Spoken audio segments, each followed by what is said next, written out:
Hi friends, welcome to my channel. आज आपका बिहार दरोगा का एरिटेरिया का जो है 12वां प्रैक्टिस सेट है आज आपका। ठीक है, जो कि वॉल्यूम 2 का प्रैक्टिस सेट है। तो आज 12वां प्रैक्टिस सेट है, तो चलिए शुरू करते हैं ज़्यादा टाइम वेस्ट नहीं करते हुए। चलिए, पहला सवाल है, मनुष्य की पेशियों का अध्ययन को कहते हैं क्या? मायोलॉजी, मेमोलॉजी, हेमेटोलॉजी या ऑस्टियोलॉजी? बताइए, पहला का आंसर हमारा क्या हो जाएगा? ऑप्शन नंबर ए क्या हो जाएगा? मायोलॉजी। तो मनुष्य की पेशियों का अध्ययन क्या कहलाता है? मायोलॉजी कहलाता है। ठीक है, और मेमोलॉजी क्या कहलाता है आपका? स्तनधारी जंतु का अध्ययन। ठीक है, स्तनधारी स्तनधारी जंतुओं का अध्ययन क्या कहलाता है आपका? मेमोलॉजी कहलाता है। ठीक है, और हिमेटोलॉजी क्या कहलाता है आपका? हिमेटोलॉजी जो है रुधिर रुधिर का अध्ययन, मतलब रक्त का अध्ययन जो क्या कहलाता है आपका? रक्त का अध्ययन, मतलब रुधिर का अध्ययन क्या कहलाता है? हिमेटोलॉजी कहलाता है। ठीक है, और ऑस्टियोलॉजी, तो ऑस्टियोलॉजी में देखिए आप कुछ कुछ अस्थि का साउंड आ रहा है, तो क्या हड्डियों का अध्ययन या कह सकते हैं अस्थियों का अध्ययन? तो अस्थियों का अध्ययन क्या कहलाता है आपका? ऑस्टियोलॉजी कहलाता है। ठीक है, तो पहला का आंसर क्या हमारा? Option number A. निम्नलिखित में से कौन सी सही रूप में सम्मिलित नहीं है आपको? बताइए, दो का आंसर बताइए क्या हो जाएगा? ईस्ट का जो है किण्वन, ये सही है आपका। केसिन का जो दूध प्रोटीन, ये भी सही है आपका। एलोवेरा का जो आवृत बीज, ये भी सही है आपका। घट परनी जो परजीवी आवृत बीज, ये आपका गलत है। ठीक है, तो पूछा कौन सा सम्मिलित नहीं है हमारा? तो ऑप्शन नंबर डी हमारा जो सम्मिलित नहीं है। ठीक है, घटपर्णी का पौधा प्रकाश संश्लेषण की क्रिया द्वारा अपना भोजन बनाने में सक्षम होता है। यह प्रायः ऐसे स्थान पर उगता है जहाँ की मृदा में नाइट्रोजन की कमी होती है, जिसके पूर्ति हुआ कीटों को पचाकर करता है। ठीक है, तो कौन सा हमारा सम्मिलित नहीं है हमारा? Option number D. ठीक है, किसी भी प्रजाति में गुणसूत्र संख्या होती है, आयु के साथ बढ़ती है, आयु के साथ घटती है, स्थिर रहती है, वजन के साथ बढ़ती है। बता, तीन का आंसर क्या हो जाएगा हमारा? ऑप्शन नंबर सी, क्या रहती है? स्थिर रहती है। ठीक है, तो सामान्यतः किसी भी प्रजाति में गुणसूत्रों की संख्या निश्चित व स्थिर रहती है। गुणसूत्रों की संख्या आयु अथवा वजन के साथ परिवर्तित नहीं होती है। ठीक है, निम्नलिखित में से कौन सा एक नाइट्रोजन स्थिरीकरण करने वाले जीव नहीं है, पूछा है? बताइए, चार का कौन सा हो जाएगा? तो आपका नोस्टाक है, आपका एनाबिना है, आपका एजोबैक्टर भी आपका, लेकिन माइक्रोराजा जो है आपका नहीं है। ठीक है, तो ऑप्शन नंबर डी हमारा जो है नाइट्रोजन स्थिरीकरण करने वाले जीव नहीं है। ठीक है, ऑप्शन नंबर डी। ठीक है, याद रखिएगा। कौन से परिवर्तन में एंजाइम ट्रिप्सिन उत्प्रेरक का कार्य करता होता है? प्रोटीन को पेप्टोन में, प्रोटीन को पेप्टाइड में, प्रोटीन को अमीनो अम्ल में, या स्टार्च को ग्लूकोज? बताइए, पाँच का आंसर हमारा क्या हो जाएगा? ऑप्शन नंबर सी, क्या हो जाएगा? ऑप्शन नंबर सी, प्रोटीन को अमीनो अम्ल में। ठीक है, तो ट्रिप्सिन नामक एंजाइम जो आपका ये क्या? ट्रिप्सिन, तो आप याद रखिए अग्नाशय, अग्नाशय से जो तीन प्रकार का पूर्ण पाचक रस निकलता है। ठीक है, अग्नाशय से तीन तरह का पूर्ण पाचक रस निकलता है। ठीक है, क्या होता है? टॉल, ट्रिप्सिन, एमाइलेज और लाइपेज। ठीक है, ट्रिप्सिन जो आपका प्रोटीन को पचाता है, एमाइलेज जो आपका स्टार्च मतलब मंड को पचाता है, और लाइपेज जो है आपका वसा को पचाता है। ठीक है, ये पूर्ण पाचक रस कहलाता है। ठीक है, ये अग्नाशय से निकलता है। ठीक है, तो दिया गया ट्रिप्सिन किसको? तो प्रोटीन को अमीनो अम्ल बदलता है। ठीक है, परिवर्तित करता है। ठीक है, तो ऑप्शन नंबर सी हमारा इस क्वेश्चन का आंसर हो गया। ठीक है,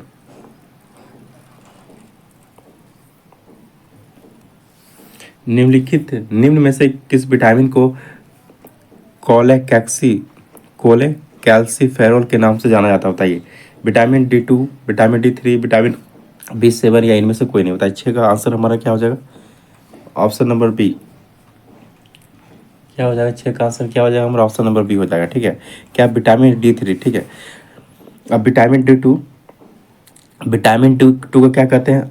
आर्गो आर्गो कैल्सी कैल्सीफेरॉल। तो इसे क्या कहते हैं? आर्गो कैल्सीफेरॉल कहते हैं। ठीक है, तो विटामिन D2 को क्या कहते हैं? आर्गो कैल्सीफेरॉल कहते हैं। ठीक है, अब विटामिन B3 को क्या कहते हैं? कोले कैल्सीफेरॉल। ठीक है, याद रखिएगा। वही विटामिन डी को क्या कहते हैं? वही आपका विटामिन डी को क्या कहते हैं? तो कैल्सीफेरॉल कहते हैं। क्या कहते हैं? कैल्सीफेरॉल कहते हैं। ठीक है, अब विटामिन B7 को क्या कहते हैं? बायोटिन कहते हैं। क्या कहते हैं? बायोटिन कहते हैं। ठीक है, रक्त में श्वेत रक्त कणिकाओं की अत्यधिक मात्रा में उपस्थिति को रोग विज्ञान की भाषा में क्या कहते हैं? एनीमिया, ल्यूकेमिया, लिम्फोसाइट या एनोक्सिया? बताइए, सात का आंसर हमारा क्या हो जाएगा? ऑप्शन नंबर बी, क्या हो जाएगा? लुकेमिया। क्या हो जाएगा? लुकेमिया हो जाएगा। ठीक है, तो ल्यूकेमिया को रक्त कैंसर कहते हैं, जिसमें रुधिर में श्वेत रक्त कणिकाएं मतलब WBC की संख्या आवश्यकता से अधिक बढ़ जाती है।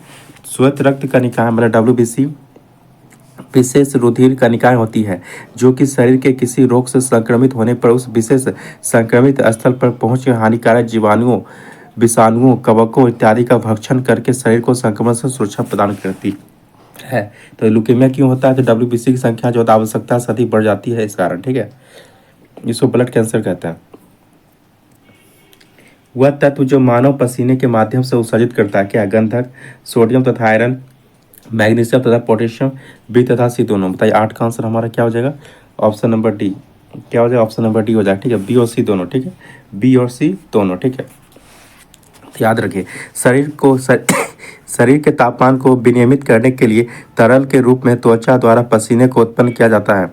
इसमें खनिज अम्ल और यूरिया भी मौजूद हो रहते हैं। पसीने में मुख्य रूप से sodium, potassium, calcium, magnesium, zinc, iron आदि तत्व पाए जाते हैं, ठीक है। याद रखिएगा। चलिए 9 का आंसर बताइए क्या हो जाएगा? निम्नलिखित में से कौन सा युग्म सही सुमेलित नहीं है, पूछा गया। बताइए, एक तरफ हार्मोन है, एक तरफ आपका कार्य। बताइए 9 का आंसर हमारा क्या हो जाएगा? इंसुलिन का कार्य क्या है आपका? रक्त शर्करा का नियंत्रण, ये सही है आपका। मेलाटोनिन का कार्य क्या है? निद्रा का नियंत्रण, ये भी सही है आपका। ऑक्सीटोसिन का कार्य स्तन ग्रंथि से दूध का निस्सरण, ये भी सही है आपका। गेस्ट्रिन का काम है रक्त चाप का नियमन, ये आपका गलत है, ठीक है। तो गेस्ट्रिन का काम आपका क्या है? आपका गेस्ट्रिन क्या आपका एक प्रोटीन है। क्या है आपका? एक प्रोटीन है, ठीक है, जो अमाशय की कोशिकाओं द्वारा गेस्ट्रिक अम्ल के स्त्रावन को जो उत्प्रेरित करता है, ठीक है। तो हमारा कौन सा सुमेलित नहीं? हमारा ऑप्शन नंबर डी हमारा सुमेलित नहीं है, ठीक है। तो गेस्ट्रिन क्या है? हमारा हार्मोन है, ठीक है, जो कि पेप्टाइड हार्मोन है, जो अग्नाशय की कोशिकाओं द्वारा गैस्ट्रिक अम्ल के स्त्रावन को उत्प्रेरित करता है, ठीक है। तो ऑप्शन नंबर डी हमारा जो सुमेलित नहीं है, ठीक है। पौधे का तना पौधे के सभी हिस्सों में पोषक तत्वों मतलब भोजन वितरित करने में तथा डैश में भी मदद करता है। भोजन के भंडारण में, पौधे को आकार देने में, फूलों एवं फल को सहारा देने में, या इनमें से सभी। बताइए 10 का आंसर हमारा क्या हो जाएगा? Option number D. क्या ये सभी, ठीक है, याद रखिए। 10 का क्या हमारा? ऑप्शन नंबर डी, ये सभी। पृथ्वी पर अधिकांश ऑक्सीजन उत्पादित होता है घास से, शैवालों से, वृक्षों से या धान के खेतों से। बताइए 11 का आंसर हमारा क्या हो जाएगा? Option number B. किससे होता है? शैवालों से होता है, ठीक है। तो पृथ्वी पर कुल प्रकाश संश्लेषण का लगभग 90% भाग जलीय पौधे व शैवालों द्वारा होता है। कितना? 90%, ठीक है। इसमें 80 से 85% समुद्र में मुख्यतः शैवालों द्वारा, अब 5 से 10% भाग नदी, तालाब आदि में होता है, ठीक है। हरे पौधे द्वारा प्रकाश संश्लेषण की क्रिया में कार्बन डाइऑक्साइड का अवशोषण एवं ऑक्सीजन का उत्पादन होता है। डाइक्लोरो डाइफिनॉल ट्राइक्लोरो इथेन एक है क्या? एक अजैव अपघटनीय प्रदूषण, जैव रासायनिक प्रदूषण, गैर प्रदूषण या जैव अपघटनीय प्रदूषण। बताइए 12 का आंसर हमारा क्या हो जाएगा? ऑप्शन नंबर है अजैव अपघटनीय प्रदूषण। क्या है? अजैव अपघटनीय प्रदूषण, ठीक है। ऐसे प्रदूषक सूक्ष्म जीवों द्वारा अपघटित नहीं होते हैं। अजैव अपघटनीय प्रदूषक के उदाहरण क्या क्या? आपका DDT, ठीक है, मरकरी है, लेड है, आपका आर्सेनिक है, रेडियो एक्टिव पदार्थ है आदि। वास्तव में DDT एक कीटनाशक है जिसका प्रयोग कृषि में किया जाता है, ठीक है। याद रखिए, DDT क्या आपका एक कीटनाशक है जिसका प्रयोग कृषि में किया जाता है, ठीक है। याद रखिए, ये सब सारे क्या आपका अजैव अपघटनीय प्रदूषक के उदाहरण है, ठीक है। हाइड्रोकार्बनों के अनुभारों के बढ़ते अनुक्रम के अनुसार निम्नलिखित में से कौन सा क्रम सही है? बताइए 13 का आंसर बताइए कौन सा हमारा जो क्रम सही है? मीथेन, एथेन, प्रोपेन और ब्यूटेन। तो हमारा पहला है जो हमारा सही क्रम है, ठीक है। तो हाइड्रोकार्बनों के अनुभारों का बढ़ता क्रम क्या? हमारा पहले मीथेन है। मीथेन का फॉर्मूला क्या होता है? CH4 होता है। उसके बाद क्या होता है? एथेन होता है। एथेन का क्या होता है? C2H6 होता है, ठीक है। उसके बाद क्या होता है? प्रोपेन होता है। प्रोपेन का क्या होता है? C3H8 होता है, ठीक है। उसके बाद क्या होता है? ब्यूटेन होता है। ब्यूटेन का क्या होता है? C4H10 होता है, ठीक है। तो पहला हमारा सही क्रम है, ठीक है। हैलोजनों में सबसे अधिक अभिक्रियाशील है फ्लोरीन, क्लोरीन, ब्रोमीन या आयोडीन। बताइए 14 का आंसर हमारा क्या हो जाएगा? ऑप्शन नंबर ए क्या हो जाएगा? फ्लोरीन। क्या हो जाएगा? फ्लोरीन हो जाएगा, ठीक है। हैलोजनों अत्यधिक अभिक्रियाशील आधात्विक तत्वों की श्रृंखला है। इसमें फ्लोरीन, क्लोरीन, ब्रोमीन, आयोडीन, एस्टेटिन है। इसमें सर्वाधिक अभिक्रियाशील क्या है आपका? फ्लोरीन है, ठीक है। वनस्पति तेलों के हाइड्रोजनीकरण में निम्नलिखित में से किस उत्प्रेरक का उपयोग किया जाता है? जस्ता का, प्लेटिनम का, निकेल का या लौह का? बताइए। 15 का आंसर हमारा क्या हो जाएगा? ऑप्शन नंबर सी, किसका? निकेल का, ठीक है। तो निकेल उत्प्रेरक की उपस्थिति में गर्म वनस्पति तेलों के साथ हाइड्रोजन बसा बनाती है। यह क्रिया तेलों का हाइड्रोजनीकरण कहलाता है। वनस्पति तेलों से वनस्पति घी हाइड्रोजनीकरण विधि द्वारा बनाया जाता है, ठीक है। नीचे दिए गए पदार्थों का उनके घनत्व के आरोही क्रमानुसार सही अनुक्रम सजाइए। बताइए। आरोही पूछा गया तो बताइए 16 का क्या हो जाएगा हमारा? तो सबसे पहले क्या होता है हमारा? होता है सबसे पहले क्या होता है? गोल्ड होता है। सबसे पहले क्या होता है? गोल्ड होता है। फिर क्या होता है हमारा? मतलब मरकरी होता है, मतलब मरकरी होता है, ठीक है। मरकरी के बाद क्या होता है हमारा? इस्पात होता है, ठीक है। इस्पात। तो कौन सा हमारा ऑप्शन सही है? हमारा ऑप्शन नंबर बी। कौन सा?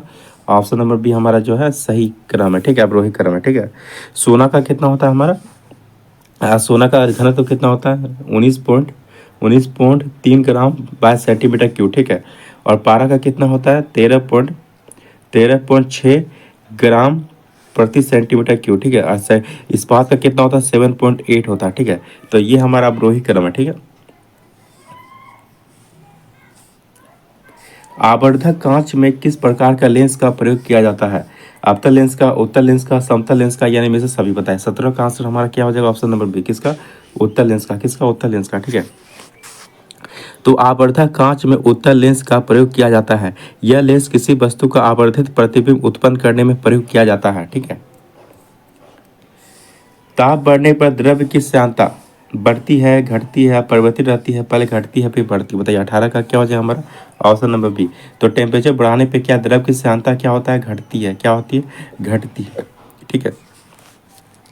तो द्रव का वह गुण जिसके कारण द्रव अपनी भिन्न भिन्न परतों में होने वाली सापेक्ष गति का विरोध करती है, श्यानता कहलाती है। द्रव्यों की श्यानता ताप बढ़ने पर घट जाती है और गैसों की क्या होती है? बढ़ जाती है, ठीक है। तो द्रव्यों की श्यानता जो है ताप बढ़ाने पर बढ़ घटती है, ठीक है। और गैसों का क्या होता है? ताप बढ़ाने पर बढ़ जाता है, ठीक है।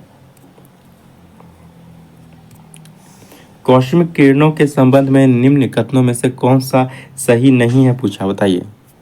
19 का बताइए। कौन सा पूछा सही नहीं है? बताइए। तो उनकी तरंगदैर्घ्य बहुत छोटी होती है, ये सही है आपका। ये बहुत अधिक ऊर्जा वाले आवेशित कणों से बनी होती है, ये भी सही है आपका। वे सूर्य से उत्पन्न होते हैं, ये भी सही है आपका। लेकिन हमारा जो ऑप्शन ए जो है हमारा, ये सही नहीं है हमारा। ये बेविद्युत चुंबकीय तरंगे हैं, ये नहीं है, ठीक है। तो कॉस्मिक किरणें विद्युत चुंबकीय स्पेक्ट्रम का भाग नहीं है, ठीक है। यह उच्च ऊर्जा वाले आवेशित कण हैं जो अंतरिक्ष में लगभग प्रकाश की गति से गमन करते हैं, ठीक है। तो कौन सा हमारा सुमेलित नहीं है? हमारा ऑप्शन नंबर ए जो हमारा यह सुमेलित नहीं है, ठीक है।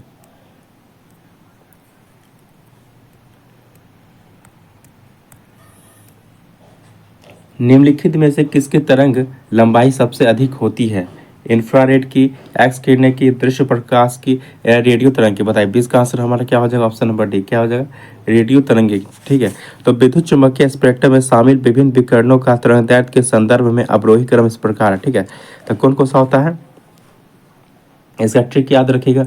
आर एम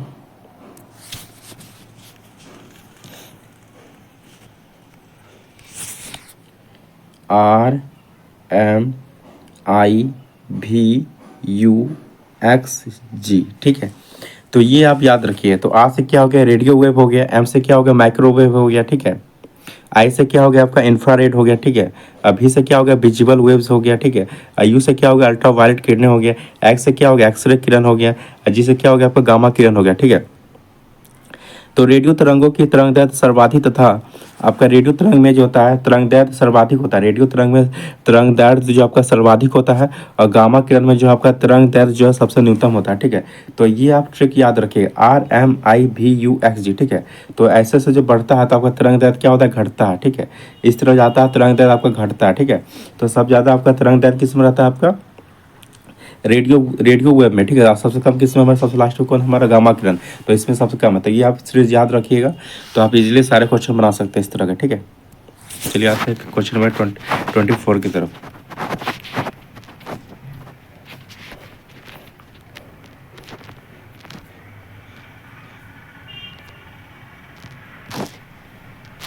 चलिए 21 की तरफ आते हैं। चंद्रयान 3 ने चंद्रमा के दक्षिणी ध्रुव पर किस तिथि को सॉफ्ट लैंडिंग की थी? 14 जुलाई 2023, 16 जुलाई 2023 या 23 अगस्त 2023 या 28 अगस्त 2024? बताइए 21 का आंसर हमारा क्या हो जाएगा? ऑप्शन नंबर सी 23 अगस्त 2023, ठीक है। तो चंद्रयान 3 ने चंद्रमा के दक्षिणी ध्रुव के पास स्थित मैजिनस यू क्रेटर के पास 40 दिनों की यात्रा के बाद 23 अगस्त 2023 को सफलतापूर्वक सॉफ्ट लैंडिंग की, ठीक है। चंद्रयान 3 को एल LVM थर्ड M4 द्वारा जो है 14 जुलाई 2023 को जो है सतीश धवन अंतरिक्ष केंद्र श्री हरिकोटा से जो है लॉन्च किया गया, ठीक है, याद रखिएगा। ऑस्ट्रेलिया में मतलब सिडनी में स्थित हैरिस पार्क का परिवर्तित नाम क्या है? लिटिल इंडिया, इंडिया उद्यान, इंडिया उद्यान, इंडीज उद्यान या उपयुक्त में से कोई नहीं। बताइए 22 का आंसर हमारा क्या हो जाएगा? ऑप्शन नंबर ए क्या हो जाएगा? Little India. क्या हो जाएगा? लिटिल इंडिया हो जाएगा, ठीक है। तो हैरिस पार्क जो कि आपका सिडनी ऑस्ट्रेलिया में है, इसका नया पर्वतीय नाम क्या हो गया? आपका लिटिल इंडिया हो गया, ठीक है, याद रखिएगा। और कुछ आप याद रखिए, जैसे मुगल, जैसे आपका ऐसे आपका मुगल गार्डन था, पहले मुगल गार्डन था, उसका अब नाम क्या हो गया? अमृत गार्डन हो गया। क्या हो गया? अमृत गार्डन हो गया, ठीक है। जो पहले मुगल गार्डन था उसका अब नाम हो गया अमृत गार्डन हो गया, ठीक है, ठीक है। चलिए, केंद्रीय जल शक्ति मंत्रालय द्वारा भारत में पहली बार जल स्रोतों की गणना की गई। उसके अनुसार सर्वाधिक तालाबों एवं जलाशयों की संख्या किस राज्य में है? उत्तर प्रदेश, आंध्र प्रदेश, असम या पश्चिम बंगाल? बताइए 23 का आंसर हमारा क्या हो जाएगा? Option number D. क्या हो जाएगा? ऑप्शन नंबर डी, पश्चिम बंगाल, ठीक है।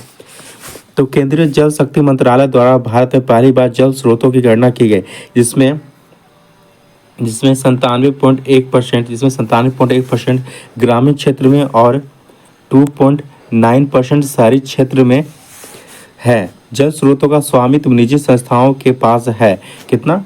55.2% जो है निजी संस्थाओं के पास है, ठीक है। और सार्वजनिक क्षेत्र के पास कितना है? 44.8% है, ठीक है। पश्चिम बंगाल में तालाबों और जलाशयों की संख्या सर्वाधिक है। तमिलनाडु में झीलों की संख्या सर्वाधिक है, याद रखिए। तमिलनाडु में जो है झीलों की संख्या सर्वाधिक है और पश्चिम बंगाल में तालाबों और जलाशयों की संख्या सर्वाधिक है, ठीक है। और जल संरक्षण योजनाओं में महाराष्ट्र अग्रणी राज्य है, ठीक है। और जल संरक्षण योजनाओं में महाराष्ट्र जो है अग्रणी राज्य है, ठीक है। ये सारे पॉइंट आप याद रखिएगा, काफ़ी इंपॉर्टेंट है। अगस्त 2023 में कृषि क्षेत्र में सहयोग के लिए भारत ने किस देश के साथ एक समझौता ज्ञापन पर हस्ताक्षर किया? न्यूजीलैंड, मालडोवा, इटली या फ्रांस? बताइए 24 का आंसर हमारा क्या हो जाएगा? Option number B. किसके साथ? मालडोवा साथ किया, ठीक है।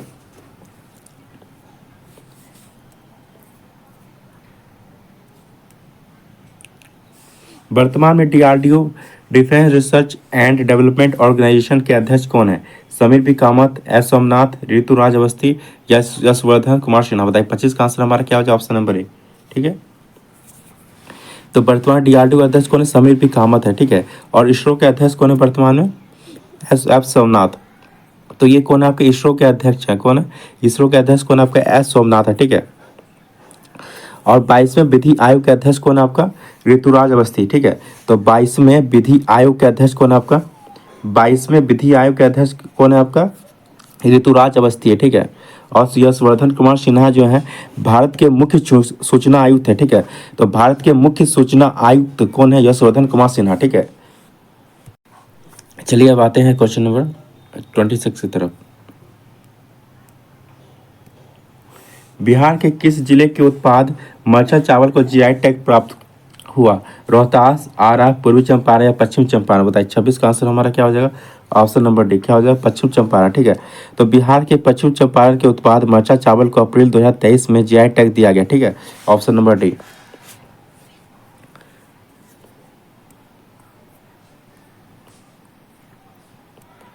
विश्व रक्तदान दिवस किस तिथि को मनाया जाता है? 14 जून, 21 जून, 7 अप्रैल या 24 मार्च, बताइए 27 का आंसर हमारा क्या हो जाएगा? ऑप्शन नंबर ए क्या हो जाएगा? 14 जून। ठीक है, तो विश्व रक्तदान दिवस प्रत्येक वर्ष 14 जून को मनाया जाता है। वर्ष 2023 में मनाया गया विश्व रक्तदान दिवस का थीम क्या था? याद रखिए 2023 का थीम क्या था? Give give blood give blood give blood give plasma, give blood give plasma, share life और शेयर ऑफ 10। ठीक है, तो क्या था? Give blood give plasma share life और शेयर ऑफ 10, यह जो था विश्व रक्तदान दिवस का जो थीम था। ठीक है, याद रखिएगा। चलिए 28 का आंसर बताइए। सालबुक वेटलैंड कंजर्वेशन रिजर्व किस राज्य या केंद्र शासित प्रदेश में स्थित है? तो कहाँ पे ये हमारा? यह जम्मू कश्मीर में। कहाँ पे? ये जम्मू कश्मीर में। ठीक है, जिसे 75वां इसे जो है 75वां इसे 75वां जो रामसर साइट के स्थल के रूप में जो शामिल किया गया है। ठीक है, आर्द्र भूमि संरक्षण हेतु जो है 1971 में, आर्द्र भूमि संरक्षण हेतु जो है 1971 में ईरान के रामसर में सम्मेलन हुआ और इस समझौते के तहत जो 1975 से प्रभावी हुआ। ठीक है, भारत इसमें जो है भारत इनमें इसमें जो 1982 ईस्वी में जो शामिल हुआ। ठीक है, तो याद रखिएगा रामसर स्थल क्या है? तो 1971 में ईरान के रामसर स्थल में जो है आर्द्र भूमि संरक्षण हेतु जो है ईरान के रामसर में 1971 में सम्मेलन हुआ। ठीक है, और इस समझौते में जो है 1975 से जो है प्रभावित हुआ। ठीक है, कि आर्द्र भूमि को संरक्षण किया जाए, इसलिए जो है और ये समझौता जो आपका 1975 से प्रभावी हुआ। अब भारत जो है उसका इसमें 1982 में जो इसमें शामिल हुआ, 1982 में भारत जो इसमें शामिल हुआ। ठीक है, तो सालबुक वेटलैंड्स कंजर्वेशन रिजर्व कहाँ आपका? जम्मू कश्मीर में, और ये जो था 75वां रामसर साइट था। ठीक है,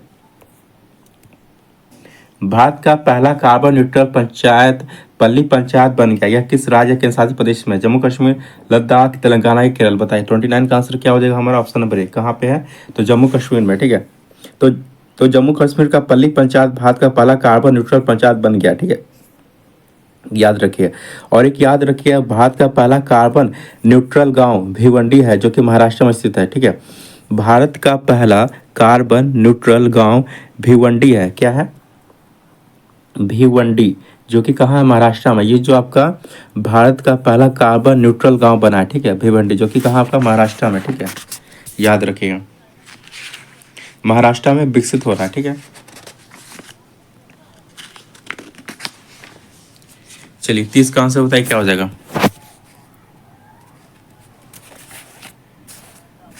भारत के नए संसद भवन का आकार कैसा है? त्रिकोणीय, पंचभुज, षष्ठभुज या अष्टभुज, बताइए। 30 का आंसर क्या हो जाएगा हमारा? ऑप्शन नंबर है क्या है? त्रिकोणीय। कैसा है? त्रिकोणीय। तो भारत के नए संसद भवन का आकार त्रिकोणीय है। नए संसद भवन में लोकसभा कक्ष में जो 888, राज्यसभा कक्ष में जो है 384। ठीक है, दोनों मिला के कितना? 1272 सीट हो गया। ठीक है, लोकसभा का आंतरिक हिस्सा राष्ट्रीय पक्षी मोर पर आधारित है और राज्यसभा का आंतरिक हिस्सा राष्ट्रीय फूल कमल पर आधारित है। ठीक है, ये काफ़ी इंपॉर्टेंट है, ये पूछा जाएगा आपके एग्जाम में। कभी भी आपका एग्जाम हो तो देखिए पूछा जाएगा कि लोकसभा का आंतरिक हिस्सा राष्ट्रीय पक्षी मोर पर आधारित है। ठीक है, और राज्यसभा का आंतरिक हिस्सा जो है राष्ट्रीय फूल कमल पर आधारित है। ठीक है, राष्ट्रीय फूल कमल पर आधारित है। ठीक है, और संसद परिसर में राष्ट्रीय वृक्ष कौन सा है? बरगद है। और संसद परिसर में राष्ट्रीय वृक्ष कौन सा है? बरगद है। ठीक है, ये भी याद रखिएगा।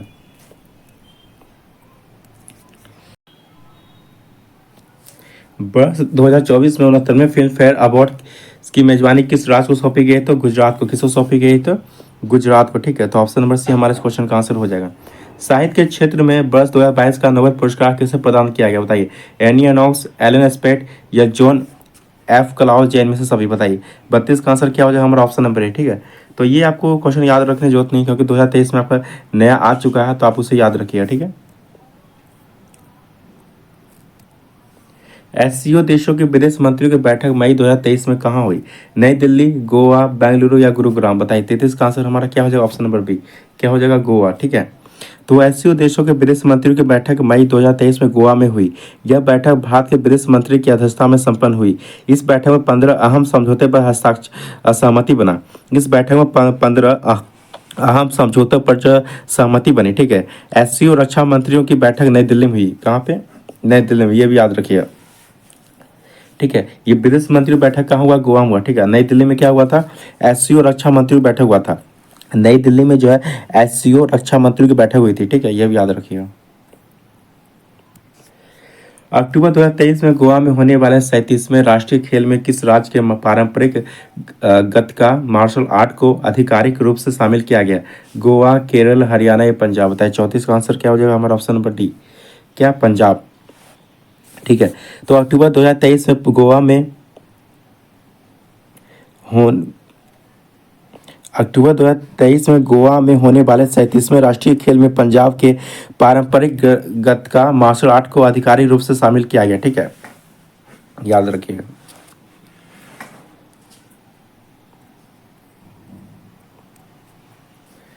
किस राज्य की सरकार ने ग्रामीण इलाकों में महिलाओं के लिए पिंक शौचालय निर्माण की घोषणा की है?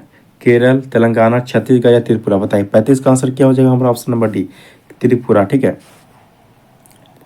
किस संस्था द्वारा बच्चों के स्वास्थ्य एवं कौशल पर आधारित पुस्तक लेट्स मोर फॉरवर्ड विकसित किया गया है? एनसीईआरटी, यूनेस्को, डीआरडीओ या ए बी दोनों? बताइए 36 का आंसर क्या हो जाएगा हमारा? एनसीईआरटी और यूनेस्को दोनों, ठीक है। तो क्या हो जाएगा हमारा? ऑप्शन नंबर डी, ए और बी दोनों, ठीक है, याद रखिए। इसे केंद्रीय मंत्री धर्मेंद्र प्रधान ने नई दिल्ली में लॉन्च किया है। इसे केंद्रीय मंत्री धर्मेंद्र प्रधान ने नई दिल्ली में लॉन्च किया है, ठीक है, याद रखिएगा। यह जो है बच्चों का स्वास्थ्य एवं कौशल पर आधारित पुस्तक है, ठीक है। भारत के 77वें स्वतंत्रता दिवस पर भारतीय सेना द्वारा किस राज्य के नियंत्रण रेखा पर भगत ब्रिज का उद्घाटन किया गया? पंजाब में, जम्मू कश्मीर में, राजस्थान में या अरुणाचल प्रदेश में? बताइए 37 का आंसर क्या हो जाएगा हमारा? ऑप्शन नंबर बी, क्या हो जाएगा? जम्मू कश्मीर, ठीक है, याद रखिएगा। यह जो है आपका 115 फीट लंबे इस पुल का नाम वीर चक्र विजेता मेजर भगत सिंह की याद में भगत ब्रिज रखा गया, ठीक है। ये कितना है? 115 फीट लंबे इस पुल का नाम वीर चक्र विजेता मेजर भगत सिंह की याद में जो है भगत ब्रिज रखा गया, ठीक है, याद रखिए।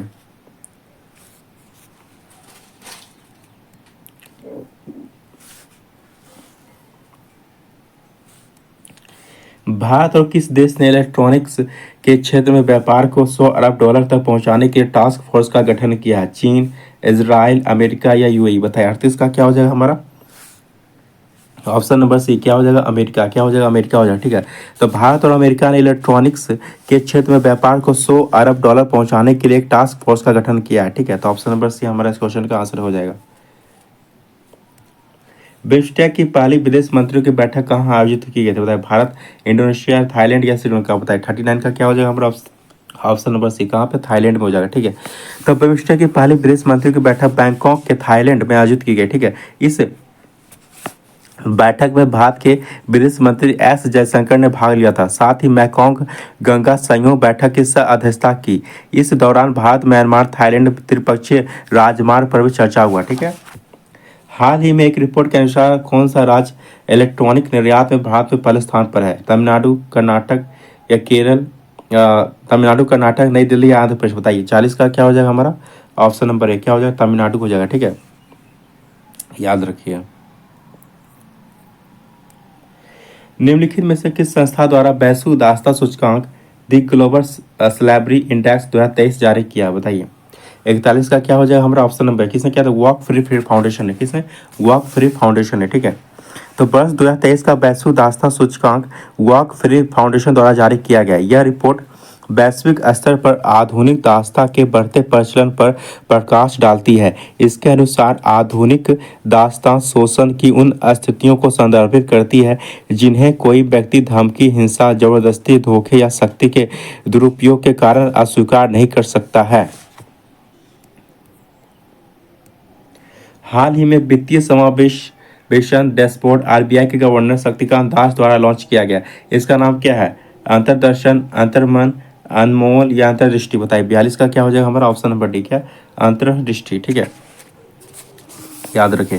तो वित्तीय समावेशन डैशबोर्ड इसके द्वारा प्रासंगिक डेटा रिकॉर्ड करके वित्तीय समावेशन के विकास का मूल्यांकन और ट्रैक करने के लिए आवश्यक ज्ञान प्रदान किया जाता है। इस डैशबोर्ड का नाम अंतर्दृष्टि है। क्या है? अंतर्दृष्टि है, ठीक है, केंद्रीय बजट 2023-24 के अनुसार चालू वित्तीय वर्ष में भारत की आर्थिक विकास दर कितने प्रतिशत रहने का अनुमान लगाया गया है? 6%, 6.8%, 7% या 7.2%? बताइए। 43 का आंसर क्या हो जाएगा हमारा? ऑप्शन नंबर सी कितना? 7%। ठीक है, याद रखिएगा। केंद्रीय बजट 2023-24 में सर्वाधिक खर्च किस योजना पर किया जाएगा? प्रधानमंत्री किसान सम्मान निधि योजना, मनरेगा, भारत प्रधानमंत्री आवास योजना या जल जीवन मिशन? बताइए। 44 का क्या हो जाएगा हमारा? ऑप्शन नंबर सी क्या? प्रधानमंत्री आवास योजना। ठीक है, याद रखिए। तो ऑप्शन नंबर सी हमारा इस क्वेश्चन का आंसर हो जाएगा। ठीक है, तो सर्वाधिक खर्च जो आपका प्रधानमंत्री आवास योजना पे किया जाएगा। ठीक है, इसके बाद किया जाएगा जल जीवन मिशन पर। किस पे? इसके बाद किया जाएगा, पहला सबसे ज़्यादा खर्च किया जाएगा इस पे, और 2 नंबर पे किस पे? जल जीवन मिशन पे। ठीक है, और 3 नंबर पे क्या है? मनरेगा। ठीक है, मनरेगा। ठीक है, और 4 नंबर पे क्या है आपका? प्रधानमंत्री किसान सम्मान निधि योजना। ठीक है, सबसे ज़्यादा खर्च किया जाएगा प्रधानमंत्री आवास पे, उसके बाद जल जीवन मिशन पे, फिर मनरेगा पे, फिर प्रधानमंत्री किसान सम्मान निधि पे। ठीक है, ये 4 पॉइंट है, आप याद रखिए। ऑप्शन में कभी कभी पहला ना देखिए, आपको दूसरा पूछ सकता है। ठीक है, दूसरा नहीं, कभी तीसरा पूछ सकता है। ठीक है, ये सब याद रखिएगा। आर्थिक समीक्षा 2022-23 के अनुसार विश्व व्यापार के सेवा निर्यात में भारत का स्थान है? तीसरा, पांचवा, सातवां या 10वां? बताइए। 45 का क्या हो जाएगा हमारा? ऑप्शन नंबर सी क्या है? सातवां। क्या है? सातवां। ठीक है, याद रखिए।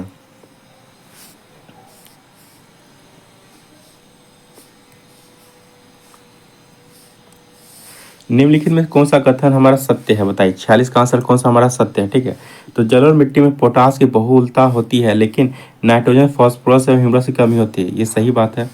काली मिट्टी में आयरन, चूना, एल्यूमिनियम एवं मैग्नीशियम की बहुलता होती है। ये भी सही है आपका। लाल मिट्टी में सिलिका एवं आयरन की बहुलता होती है। ये भी सही है आपका। तो इनमें से सभी हमारा जो है सही हो जाएगा। ठीक है, तो ऑप्शन नंबर डी। लैब्राडोर की जलधारा निम्नलिखित में से किसके बीच अवस्थित है? बताइए। लैब्राडोर की जलधारा इनमें से किसके बीच अवस्थित है आपका? तो उत्तरी अमेरिका एवं ग्रीनलैंड के मध्य स्थित है। तो हमारा ऑप्शन नंबर ए हमारा जो है सही हो जाएगा। ठीक है, और यह जो आपका अटलांटिक महासागर, तो लैब्राडोर की जलधारा अटलांटिक महासागर की ठंडी जलधारा है। इसकी उपस्थिति उत्तरी अमेरिका के पूर्वी तट एवं ग्रीनलैंड के पश्चिमी तट के मध्य है। इसका बहाव की दिशा ध्रुव से विषुवत रेखा की ओर है। ठीक है, तो ऑप्शन नंबर ए हमारा इस क्वेश्चन का आंसर हो जाएगा। ठीक है, पृथ्वी पर उपलब्ध संपूर्ण जल में महासागरीय जल के बाद दूसरा प्रमुख जल कौन सा है? नदियां, भूमिगत जल, बर्फ छत्रक या झील? बताइए। 48 का आंसर क्या हो जाएगा हमारा? ऑप्शन नंबर सी क्या हो गया? बर्फ छत्रक। ठीक है, याद रखिए। तो क्या हो जाएगा? बर्फ छत्रक। तो पृथ्वी पर उपलब्ध संपूर्ण जल में महासागरीय जल के बाद, तो महासागरीय जल के बाद मतलब दूसरा नंबर पे आपका आता है आपका क्या? बर्फ छत्रक। ठीक है, ये कितना आपका? 2% है। ये कितना आपका? 2% है। ये आपका कितना है? ये आपका महासागरीय जल के बाद है। तो महासागरीय जल में कितना है आपका? 97.3%। महासागरीय जल में कितना आपका? 97.3%। ठीक है, ये आपका एक नंबर पे आता है 97.3% महासागरीय जल। उसके बाद 2 नंबर पे क्या आता है? बर्फ छत्रक आता है। ठीक है, और 3 नंबर पे क्या आता है? भूमिगत जल आता है। ये कितना है हमारा? भूमिगत जल कितना हमारा? 0.68%। ठीक है, 0.68%। ठीक है, 3 नंबर पे। तो ये 3 आप याद रखिएगा। निम्नलिखित में से कौन सा उष्णकटिबंधीय घास का मैदान नहीं है? पूछा। बताइए। पैम्पास, वेल्स या डाउन्स या इनमें से सभी? बताइए। 49 का क्या हो जाएगा हमारा? ये इनमें से सभी। तो ये सारे जो हमारा उष्णकटिबंधीय घास का मैदान नहीं है। ठीक है, याद रखिए। पैम्पास कहाँ हमारा? ये अर्जेंटीना में। ठीक है, और वेल्स कहाँ हमारा? ये दक्षिण अफ्रीका में। ठीक है, और डाउन्स कहाँ हमारा? ये ऑस्ट्रेलिया में। ठीक है, याद रखिए। ये सारे मैदान कैसे हैं हमारे? शीतोष्ण कटिबंधीय मैदान है। कैसे हमारे? शीतोष्ण कटिबंधीय मैदान है। ठीक है, याद रखिए।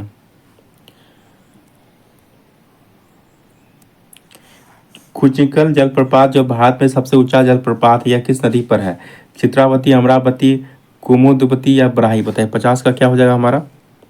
Option number D. किस नदी पे हमारा? ये बराही नदी पे। किस पे हमारा? बराही नदी पे। ठीक है, याद रखिए। यह जो है आपका कर्नाटक में, कहाँ पे आपका? ये कर्नाटक में स्थित है। ठीक है,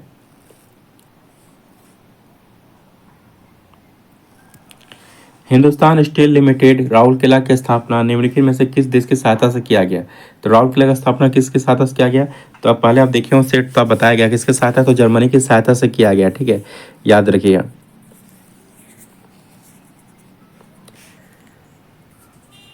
इसकी स्थापना कब किया गया था आपका 1959 को किया गया था। कब किया गया था? 1959 को किया गया था, ठीक है, याद रखिए। यह उड़ीसा में है। कहाँ आपका? उड़ीसा में स्थित है, ठीक है।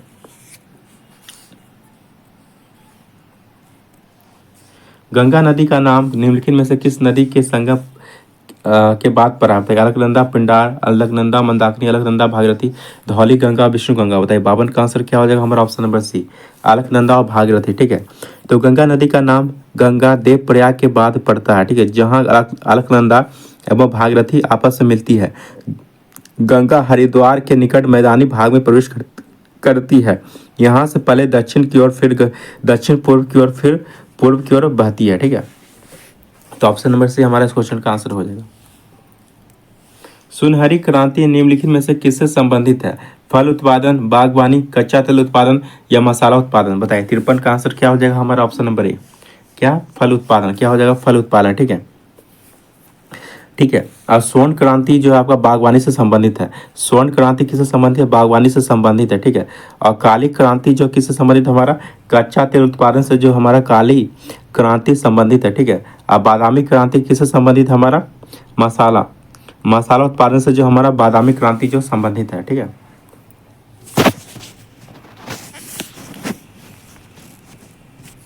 भारत का सबसे गहरा बंदरगाह कौन सा है? मुंबई, कांडला, विशाखापट्टनम या कोलकाता। बताइए 54 का आंसर क्या हो जाएगा हमारा? ऑप्शन नंबर सी, क्या? विशाखापट्टनम। क्या हो जाएगा? विशाखापट्टनम, ठीक है।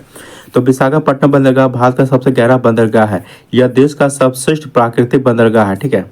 और जो आपका कांडला बंदरगाह जो आपका, यह कैसा बंदरगाह है? ज्वारीय बंदरगाह। कैसा है?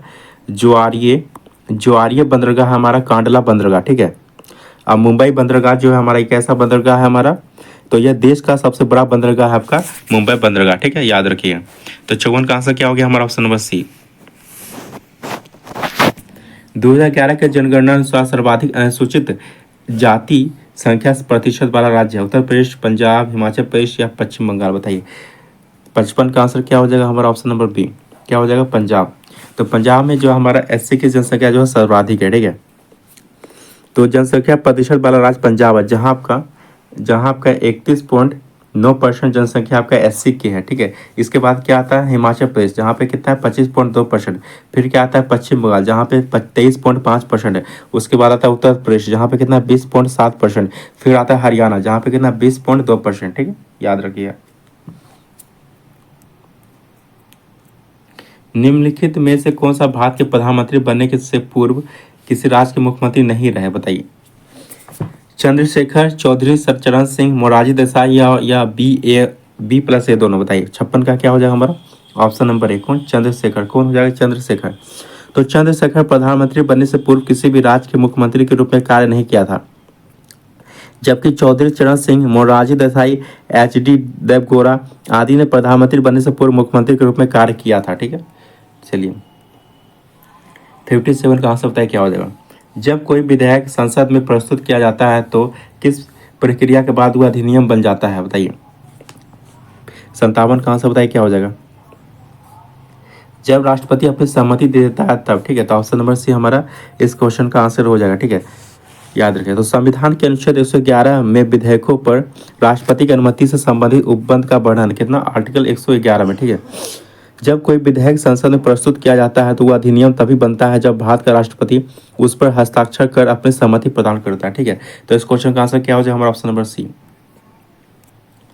राज्य के नीति निर्देशक सिद्धांतों को भारतीय संविधान में शामिल किए जाने का उद्देश्य क्या है? बताइए 58 का क्या हो जाएगा हमारा? सामाजिक प्रजातंत्र को स्थापित करना है और आर्थिक प्रजातंत्र को स्थापित करना है, ठीक है। तो ए और बी है हमारा, ठीक है। तो ऑप्शन नंबर डी हमारा इस क्वेश्चन का आंसर हो जाएगा, ठीक है।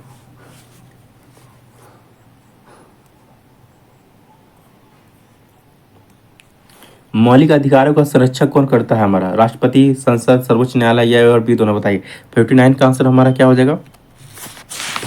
59 का आंसर क्या हमारा? ऑप्शन नंबर सी, क्या हो जाएगा? Supreme court. क्या हो जाएगा? सुप्रीम कोर्ट, ठीक है, याद रखिएगा। तो आर्टिकल 32 के तहत जो है आपका आर्टिकल 32 का सुप्रीम कोर्ट जो है 5 तरह का रिट जारी करता है, ठीक है। और हाई कोर्ट जो आपका आर्टिकल 226 के तहत 5 तरह का रिट जारी करता है, ठीक है, याद रखिएगा। हाई कोर्ट 226 और सुप्रीम कोर्ट के ना आर्टिकल 32, ठीक है। तो आज हाई कोर्ट और सुप्रीम कोर्ट में दोनों के पास जो है मौलिक अधिकारों का संरक्षण है, ठीक है। तो दोनों जो है रिट जारी कर सकता है, ठीक है।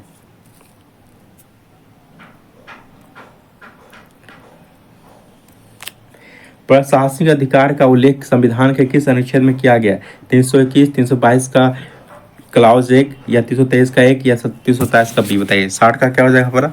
ऑप्शन नंबर सी 323 का क्लॉज 1, ठीक है, ऑप्शन नंबर सी, ठीक है। 6 वर्ष की आयु से 14 वर्ष की आयु के बीच के सभी बच्चों को शिक्षा का अधिकार है। बताइए कौन सा अधिकार है? संवैधानिक अधिकार है या मौलिक अधिकार है कि राज्य के नीति निर्देशक सिद्धांत या कोई नहीं? बताइए 61 का क्या है हमारा? यह मौलिक अधिकार है। कौन सा हमारा अधिकार है? यह मौलिक अधिकार है, ठीक है। तो संविधान संशोधन जब हुआ था हमारा 86वां संविधान संशोधन, 86वां संविधान संशोधन 2002 द्वारा, तो 86वां संविधान संशोधन 2002 द्वारा जो है आपका जो है 21 को में आपका आर्टिकल आपका 21 को में जो है जोड़ा गया था कि जो है 6 से 14 वर्ष के आयु के बच्चों को निःशुल्क शिक्षा जो उपलब्ध कराया जाएगा, ठीक है। यह हमारा क्या है? मौलिक अधिकार है, ठीक है। तो किस में हमारा 21 को में जो हमारा ये दिया गया, ठीक है। तो कौन सा संविधान संशोधन हुआ था? 86वां संविधान संशोधन 2002 हुआ था, ठीक है। इसके तहत 21 को जोड़ा गया था, इसी में बताया गया है। निम्न में से कौन लाभ के पद का निर्णय करता है? बताइए। उच्चतम न्यायालय, संघीय संसद, राष्ट्रपति या प्रधानमंत्री? बताइए 62 का आंसर क्या हो जाएगा हमारा? ऑप्शन नंबर बी क्या हो जाएगा? संघीय संसद, ठीक है। तो आर्टिकल 102 का क्लॉज ए के अंतर्गत केंद्र में तथा 191 का क्लॉज 1 तहत राज्यों में, तो 102 का क्लॉज 1 के तहत केंद्र में और 191 का क्लॉज 1 के तहत राज्य में संसद तथा राज्य विधानसभा को लाभ पद का निर्धारण करने का अधिकार है, ठीक है। याद रखिए ऑप्शन नंबर बी हमारे क्वेश्चन का आंसर हो जाएगा। कास्टिंग वोट का प्रयोग कब किया जाता है? आपातकाल के समय, संविधान संशोधन के समय, वर्तमान सरकार को बचाने के लिए, जब वोट बराबर हो तब? बताइए 63 का आंसर क्या हो जाएगा हमारा? ऑप्शन नंबर डी, जब वोट क्या हमारा बराबर हो, ठीक है, जब टाई हो, ठीक है। तो याद रखिए। तो आर्टिकल 100 का क्लॉज ए के तहत जो हमारा लोकसभा स्पीकर को कास्टिंग वोट निर्णायक मत देने का अधिकार, तो आर्टिकल 100 के तहत जो है आपका अध्यक्ष को मतलब जो है तभी वोट दे सकता है जब आपका मतलब 50-50 का कंडीशन रहता है, तभी दे सकता है अपना वोट दे सकता है, ठीक है। वो निर्णायक मत दे सकता है 50-50 का कंडीशन हो। जब वोट हमारा बराबर हो दोनों साइड, तो निर्णायक मत देने का अधिकार जो होता है उसका अध्यक्ष को होता है, ठीक है। तो आर्टिकल 100 के तहत, ठीक है, याद रखिएगा। और किसी कंडीशन में जो उसका अध्यक्ष जो है वोट नहीं दे सकता, ठीक है, याद रखिए। सिर्फ 50-50 के कंडीशन में दे सकता है, बराबर रहता है तब। आर्थिक बजट संसद में प्रस्तुत किया जाता है। वित्त विधेयक के प्रस्तुतिकरण के पश्चात आगामी वर्ष में बजट के प्रस्तुतिकरण के पश्चात आगामी वर्ष के बजट के प्रस्तुतिकरण के पश्चात पूर्व या इनमें से कोई नहीं? बताइए 64 का आंसर क्या हो जाएगा हमारा? ऑप्शन नंबर सी, आगामी वर्ष के बजट के प्रस्तुतिकरण के पूर्व, ठीक है, याद रखिएगा। ऑप्शन नंबर सी हमारे इस क्वेश्चन का आंसर हो जाएगा। निम्न में से किस राज्य का गठन 1987 में नहीं किया गया था? पूछा है, बताइए। मिजोरम, गोवा, अरुणाचल प्रदेश या त्रिपुरा? बताइए 65 का आंसर हमारा क्या हो जाएगा? ऑप्शन नंबर डी क्या हो जाएगा? त्रिपुरा हो जाएगा। क्या हो जाएगा? त्रिपुरा हो जाएगा, ठीक है। त्रिपुरा का कब किया गया था? 1972 में। कब किया गया था? 1972 में इसका गठन किया गया था। कब किया गया था? 1972 में किया गया था, इसका गठन किया गया था त्रिपुरा का, ठीक है, 1972 में, ठीक है, याद रखिएगा। मिजोरम, गोवा, अरुणाचल प्रदेश का किया गया था कब? 1987 में किया गया था, ठीक है। और मेघालय का भी याद रखिए, इसका भी 1972 में किया गया था। मेघालय का भी जो है 1972 में किया गया था, ठीक है, 1972 में 3 को का किया गया था। कौन कौन सा?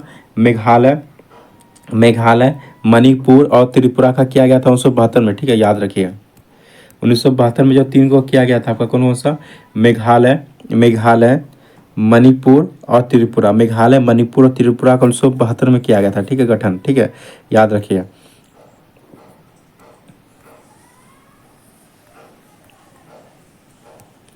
भारतीय पुरातत्व सर्वेक्षण विभाग की स्थापना किसके समय हुआ था? Lord Curzon, Lord Wellesley, Warren Hastings या विलियम बेंटिक? बताएं 66 का आंसर क्या हो जाएगा हमारा? ऑप्शन नंबर ए क्या हो जाएगा? Lord Curzon. क्या हो जाएगा? लॉर्ड कर्जन हो जाएगा, ठीक है। तो भारतीय पुरातत्व सर्वेक्षण विभाग की स्थापना कर्जन द्वारा किया गया था। कब किया गया था?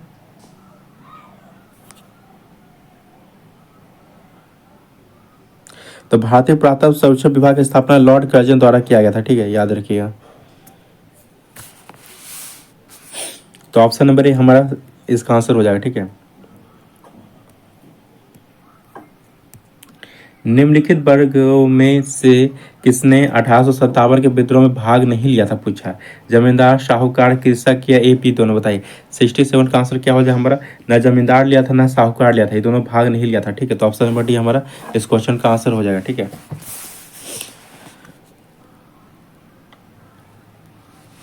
तो 1857 विद्रोह का विस्तार बड़े पैमाने पर हुआ था। इसे जनता का भरपूर समर्थन प्राप्त था। इसके बावजूद जमींदार तथा साहूकार वर्ग ने इस ऐतिहासिक विद्रोह में भाग नहीं लिया था।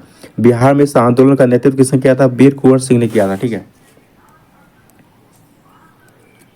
निम्न में से किसने 1826 में जूरी अधिनियम का विरोध किया था, बताइए। राजा राम मोहन राय, ईश्वर चंद्र विद्यासागर, एमजी नराडे या इनमें से कोई नहीं, बताइए।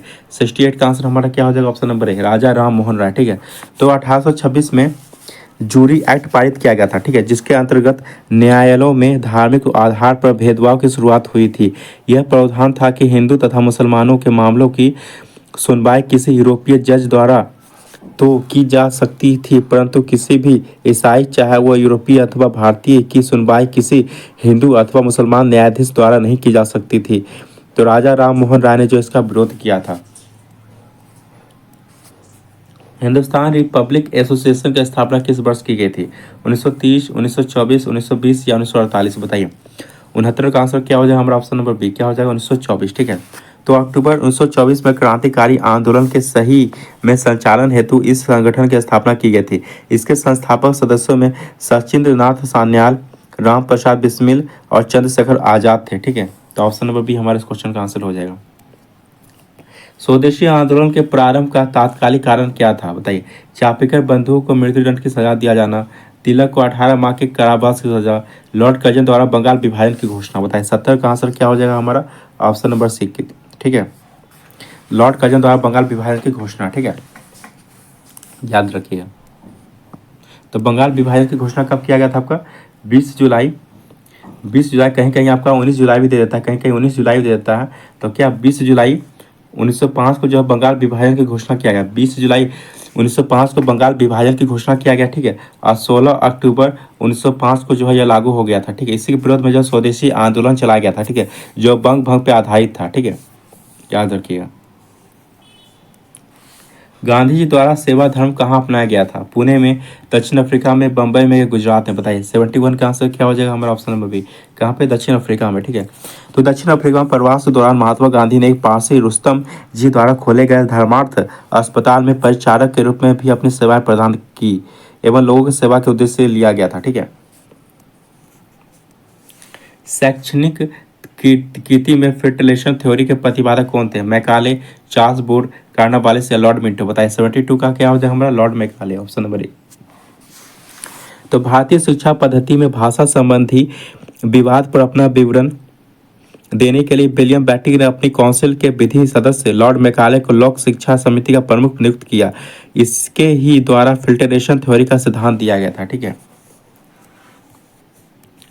निम्न में से किसने आदि बराक की उपाधि धारण की थी, नागभट्ट प्रथम, वत्सराज, मिहिर भोज या इनमें से कोई नहीं, बताइए।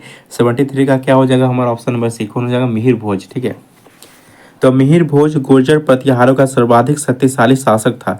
यह वैष्णव धर्मानुयायी था। इसने आदि बराक की उपाधि धारण की थी।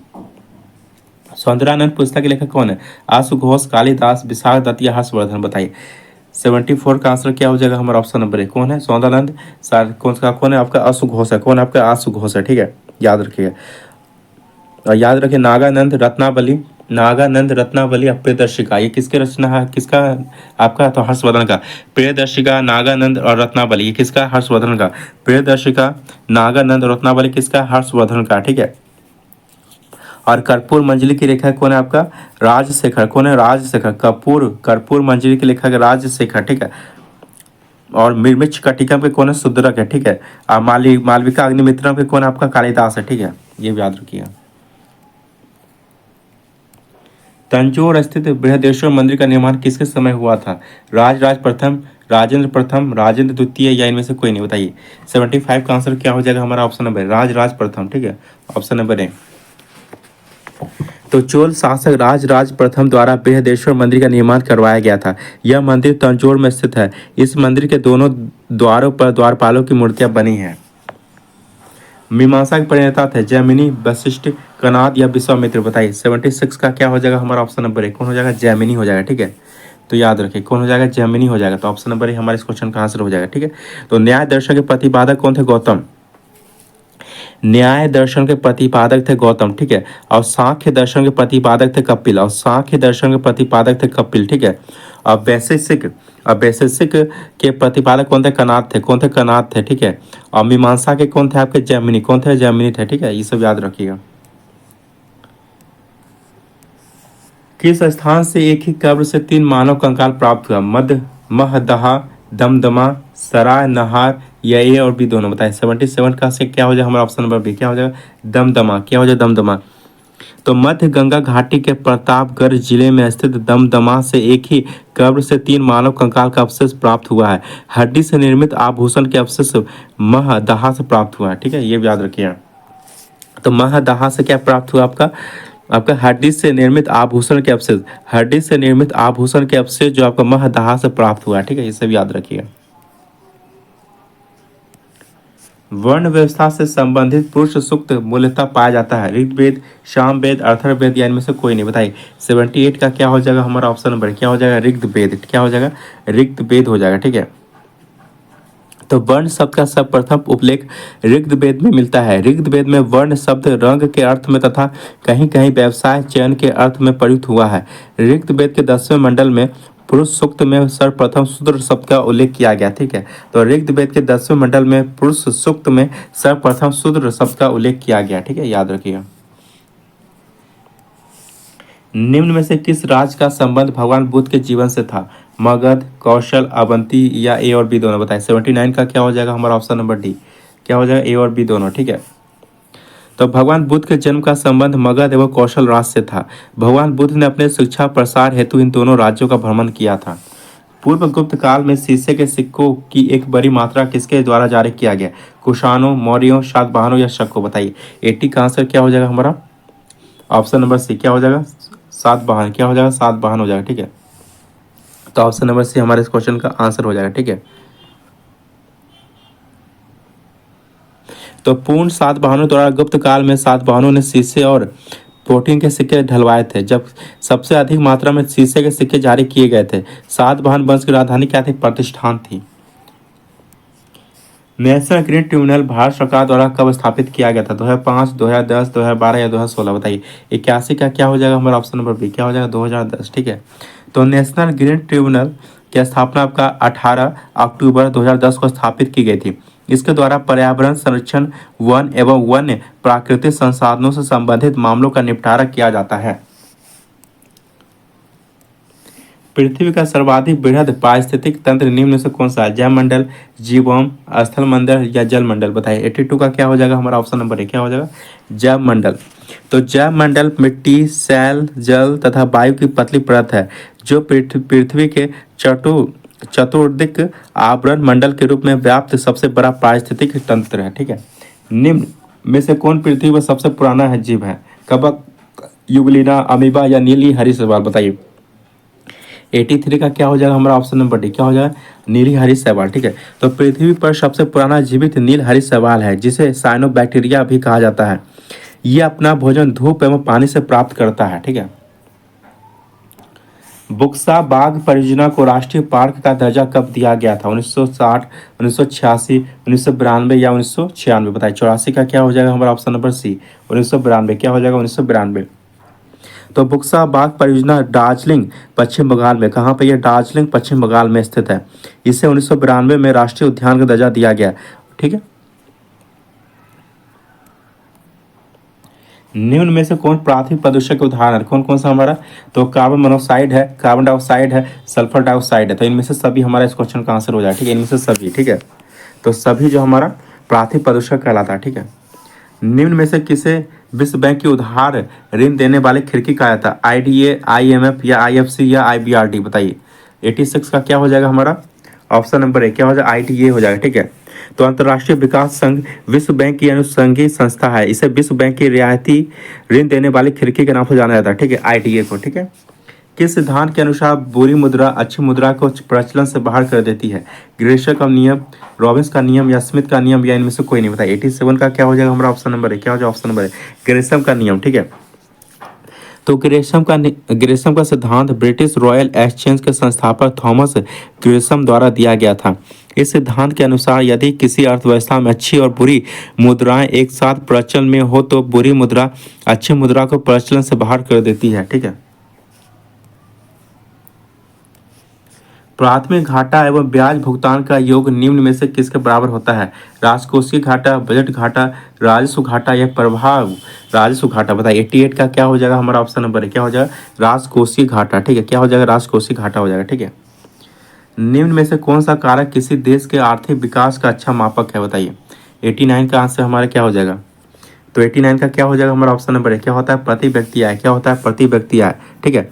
तो वास्तविक प्रति व्यक्ति आय किसी देश की आर्थिक वृद्धि का सबसे अच्छा मापक होता है, ठीक है। निम्न में से कौन मानव विकास सूचकांक में शामिल नहीं है? पूछा कौन सा शामिल नहीं है, बताइए प्रति व्यक्ति आय, शिक्षा, जीवन प्रत्याशा या सामाजिक असमानता? बताइए 90 का क्या हो जाएगा हमारा ऑप्शन नंबर डी, यह जो हमारा शामिल नहीं है, ठीक है, कौन सा ऑप्शन नंबर डी।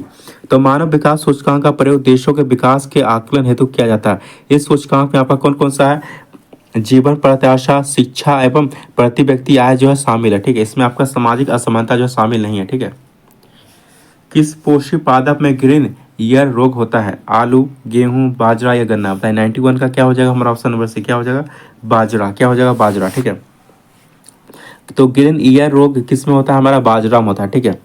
तो टिक्का जो रोग होता है किस में होता है? मूंगफली में होता है। टिक्का रोग किस में होता है? मूंगफली में होता है। और वाट रोग किस में होता है? आलू में होता है। और वाट रोग किस में होता है? आलू में होता है। अब बंट रोग किस में होता है? गेहूं में। बंट रोग किस में होता है? गेहूं में होता है। और मस्सा रोग किस में होता है? आलू में। मस्सा रोग किस में होता है? आलू में होता है। अब मोजेक रोग किस में होता है? तंबाकू में। मोजेक रोग किस में होता है? तंबाकू में होता है, ठीक है, याद रखिए। एल सुब्रमण्यम का संबंध किस वाद्य यंत्र से है? सितार, गिटार, बीना या वायलिन? बताइए 92 का क्या हो जाएगा हमारा ऑप्शन नंबर डी, क्या हो जाएगा वायलिन से था, किसे वायलिन से, ठीक है। भारत में कौन सा राज्य ऊन का सर्वाधिक उत्पादन करता है? हरियाणा, राजस्थान, गुजरात या पंजाब? बताइए 93 का क्या हो जाएगा हमारा ऑप्शन नंबर बी, कौन करता है? राजस्थान। कौन करता है? राजस्थान। तो राजस्थान ऊन उत्पादन में प्रथम स्थान पर, राजस्थान जो आपका ऊन उत्पादन में प्रथम स्थान पर है, ठीक है, याद रखिएगा। यूके सिन्हा समिति का संबंध किससे है? बैंकिंग, कृषि, कर सुधार या सूक्ष्म लघु एवं मध्यम आयोग मतलब एमएसएमई? बताइए 94 का क्या हो जाएगा हमारा ऑप्शन नंबर डी, किससे? एमएसएमई से, किससे? एमएसएमई से संबंध है, ठीक है। कंप्यूटर प्रणाली पर विभिन्न कार्य करने के लिए अविष्ट प्रोग्राम एवं आंकड़ों के समूह को क्या कहते हैं? हार्डवेयर, सॉफ्टवेयर या ए और बी दोनों या इनमें से कोई नहीं? बताइए 95 का क्या हो जाएगा हमारा ऑप्शन नंबर बी, क्या कहते हैं? सॉफ्टवेयर कहते हैं, क्या कहते हैं? सॉफ्टवेयर। तो सॉफ्टवेयर वह सूचना है जिसके आधार पर कंप्यूटर का हार्डवेयर कार्य करता है, ठीक है। सॉफ्टवेयर वह सूचना है जिसके आधार पर कंप्यूटर का हार्डवेयर कार्य करता है। कंप्यूटर को सुविधानुसार चलाने हेतु निर्देशों का एक समूह दिया जाता है, इसे प्रोग्राम कहा जाता है। प्रोग्रामों के इस समूह को ही सॉफ्टवेयर के नाम से जाना जाता है, ठीक है। तो 96 से अब आपका 100 तक क्या आपका मैथ का सवाल है, ठीक है। तो आप इसको बना लीजिएगा, काफ़ी आसान है, ठीक है। तो चलिए 96 का क्या हो जाएगा हमारा ऑप्शन नंबर ए हो जाएगा, ठीक है। 96 का क्या हो जाएगा हमारा ऑप्शन नंबर ए। और 97 का क्या हो जाएगा हमारा ऑप्शन नंबर बी, क्या हो जाएगा हमारा ऑप्शन नंबर बी हो जाएगा, ठीक है। और 98 का क्या हो जाएगा हमारा ऑप्शन नंबर बी हो जाएगा। और 99 का क्या हो जाएगा हमारा ऑप्शन नंबर सी हो जाएगा। और 100 का क्या हो जाएगा हमारा ऑप्शन नंबर ए हो जाएगा, ठीक है। तो आप मैथ को बना लीजिए, 4 क्वेश्चन है। और आपको समझ में नहीं आता तो मैं मैथ को देख लीजिए, मैराथन मेरा वीडियो 8 घंटा का होगा, उसको देख लीजिएगा, तो सारे सवाल आपके बन जाएंगे ईजिली, ठीक है। तो चलिए कैसा लगा आपको, प्रैक्टिस सेट लगा? इस वीडियो को पूरा देखने के लिए बहुत बहुत धन्यवाद।